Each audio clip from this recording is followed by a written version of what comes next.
Praise the lord. ఈరోజు దేవుని వాగ్దానము, నీతిమంతులు ఖర్జూర వృక్షము వలె మువ్వు వేయుదురు, లెబానోను మీది దేవదారు వృక్షము వలె వారు ఎదుగుదురు. కీర్తనల గ్రంథము 92వ అధ్యాయము 12వ వచనము.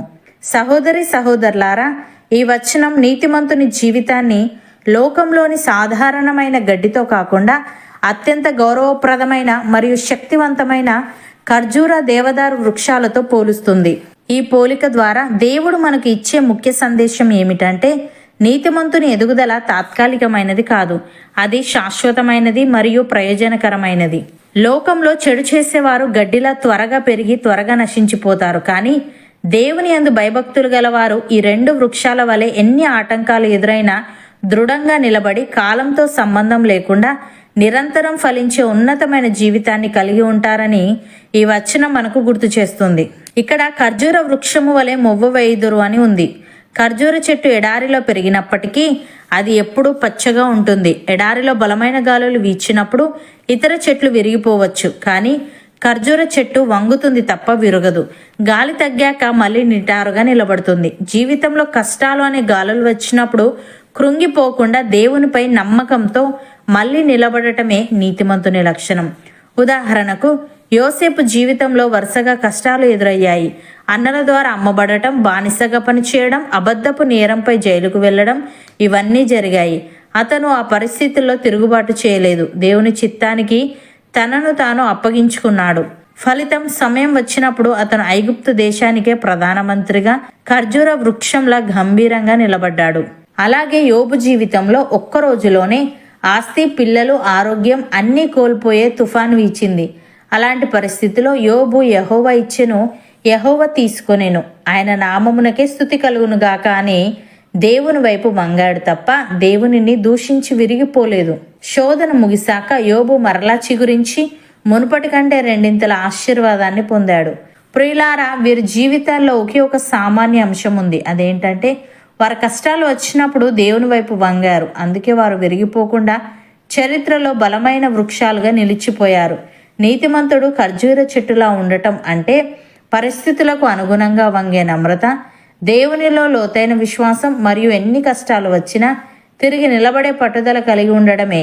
రెండవదిగా, లెబానోను మీది దేవదారు వృక్షము వలె వారు ఎదుగుదురు అని ఉంది. దేవదారు వృక్షం దాని ఎత్తుకు, బలానికి మరియు సువాసనకు ప్రసిద్ధి. ఇవి సుమారు 100 నుంచి 120 అడుగుల ఎత్తు పెరుగుతాయి. ఈ చెట్టు నుండి వచ్చే ఒక రకమైన జిగురు సువాసన వల్ల దానికి చెదలు పట్టవు. ఇవి చాలా బలంగా ఉండి వందల ఏళ్లు జీవిస్తాయి. నీతిమంతుడు కేవలం తాత్కాలికంగా కాకుండా ఆత్మీయతలో ఎంతో ఎత్తుకు ఎదుగుతాడని, ఎన్ని సంవత్సరాలైనా అతని విశ్వాసం చెక్కు చెదరకుండా ఉంటుందని, లోకంలోని పాపం లేదా చెడు ఆలోచనలు నీతిమంతుని హృదయాన్ని అంత త్వరగా పాడు చేయలేవని దీని అర్థం. ఉదాహరణకు, మోషే 120 ఏళ్ల వయస్సులో కూడా కంటిచూపు మందగించకుండా, బలహీనపడకుండా ఉన్నాడు. నీతిమంతుడు దేవునిలో ఎదిగే కొద్దీ శారీరకంగా వయసు పెరిగినా ఆత్మీయంగా దేవదారు వృక్షంలా ఇంకా బలంగా, ప్రభావవంతంగా మారుతాడు. అలాగే నోవహు కాలంలో లోకమంతా పాపంతో, కుళ్ళిపోయిన స్వభావంతో నిండిపోయింది. కానీ నోవహు మాత్రం ఆ చెదలు తనకు పట్టకుండా, అనగా పాపం తనకు అంటకుండా తన నీతిని కాపాడుకున్నాడు. చుట్టూ ఉన్న లోకం ఎంత అపవిత్రంగా ఉన్నా నీతిమంతుడు దేవుని కృప అనే జిగురు ద్వారా తన హృదయాన్ని పాపం నుండి కాపాడుకుంటాడు.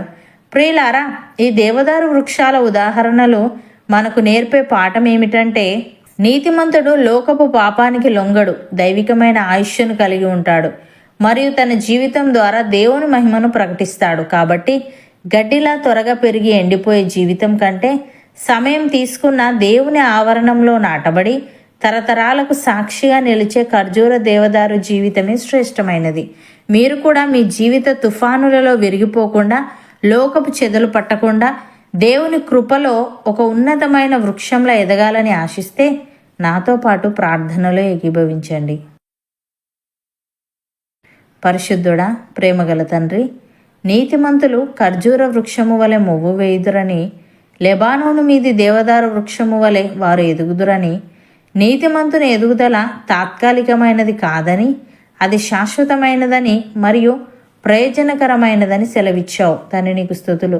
దేవ, లోకంలో చెడు చేసేవారు గడ్డిలా త్వరగా పెరిగి త్వరగా నశించిపోతారు, కానీ నీ యందు భయభక్తులు గలవారు ఈ 2 వృక్షాల వలె ఎన్ని ఆటంకాలు ఎదురైనా దృఢంగా నిలబడి కాలంతో సంబంధం లేకుండా నిరంతరం ఫలించే ఉన్నతమైన జీవితాన్ని కలిగి ఉంటారు గనుక మేము నీతిగా జీవిస్తూ ఖర్జూర దేవదారు వృక్షముల వలె ఉండుటకు సహాయము దయచేయమని, జీవితంలో కష్టాలు అనే గాలులు వచ్చినప్పుడు కృంగిపోకుండా నీపై నమ్మకంతో మళ్ళీ నిలబడటమే నీతిమంతుని లక్షణం గనుక యోసేపు వలె యోబు వలె మేము ఓపికగా ధైర్యముగా నిలబడే వారంగా ఉండుటకు కృపచూపమని నీ ఆవరణములో నాటబడి తరతరాలకు సాక్షిగా నిలిచే శ్రేష్టమైన జీవితం మాలో ప్రతి ఒక్కరికి నీవే అనుగ్రహించమని యేసుక్రీస్తు నామమున ప్రార్థిస్తున్నాము తండ్రి.